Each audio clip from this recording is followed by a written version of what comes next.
BJP में ब्रजभूषण का ticket कटा तो अखिलेश बनेंगे सहारा। बीजेपी की लिस्ट में नहीं था नाम, बाहुबली को अखिलेश का पैगाम। बीजेपी से कैसरगंज पर क्लेश, ब्रजभूषण का साथ देंगे अखिलेश। भारतीय जनता पार्टी ने पहली लिस्ट में देश के 195 लोकसभा सीटों के प्रत्याशी उतारे, जिसमें यूपी की 51 सीटों पर उम्मीदवार घोषित कर दिए गए। लेकिन पहली लिस्ट में न तो यूपी की कैसरगंज सीट पर कोई मैदान में उतारा गया, न ही बाहुबली ब्रजभूषण को टिकट मिला। इसके बाद से ही लखनऊ से दिल्ली तक सियासी गलियारों में ब्रजभूषण को लेकर चर्चाओं का दौर जारी है। जानकारों की माने तो कैसरगंज से ब्रजभूषण का बीजेपी से टिकट कटना तय है, लेकिन बगावत रोकने के लिए बीजेपी उनके विधायक बेटे प्रतीक या फिर पत्नी केतकी सिंह पर दांव चल सकती है। बीजेपी में ब्रजभूषण पर जारी माथापच्ची के बीच अखिलेश ने भी बड़ा दावा कर दिया है।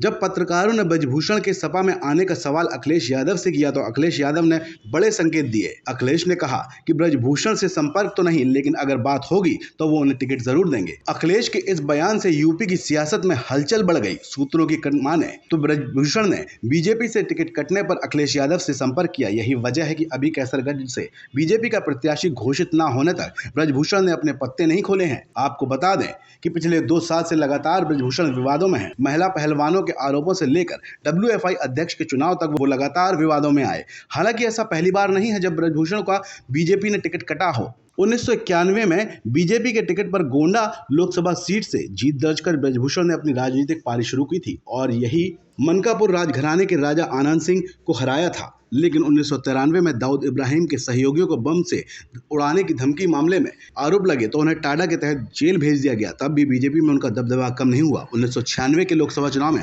ब्रजभूषण का टिकट काटकर उनकी पत्नी केतकी सिंह को मैदान में उतारा गया। तब भी केतकी सिंह ने मनकापुर राजघराने के राजा आनंद सिंह को 77,000 वोटों से हराया था। अब एक बार फिर बगावत को रोकने के लिए बीजेपी ब्रजभूषण की पत्नी केतकी सिंह या बेटे प्रतीक को टिकट देकर सबको चौंका सकती है। अब तक 7 बार लोकसभा चुनाव लड़ चुके ब्रजभूषण शरण सिंह सिर्फ 1998 में चुनाव हारे हैं। 6 बार के सांसद ब्रजभूषण को 2008 में बीजेपी भी बाहर का रास्ता दिखा चुकी है। कांग्रेस सरकार के खिलाफ अविश्वास प्रस्ताव पर क्रॉस वोटिंग के चलते बीजेपी ने कार्रवाई की थी, जिसके बाद ब्रजभूषण ने सपा के टिकट पर 2009 में कैसरगंज से लोकसभा का चुनाव लड़ा था और जीत दर्ज की थी। हालांकि 2014 के चुनाव से पहले उन्होंने बीजेपी पर घर वापसी की और एक बार बीजेपी में उनके टिकट पर सस्पेंस बरकरार है। ऐसे में अखिलेश यादव ने ब्रजभूषण पर डोरे डाल दिए हैं, तो वहीं बीजेपी भी अंदर खाने ब्रजभूषण पर मंथन जारी है। बुलंद भारत टीवी, ताकत आपकी।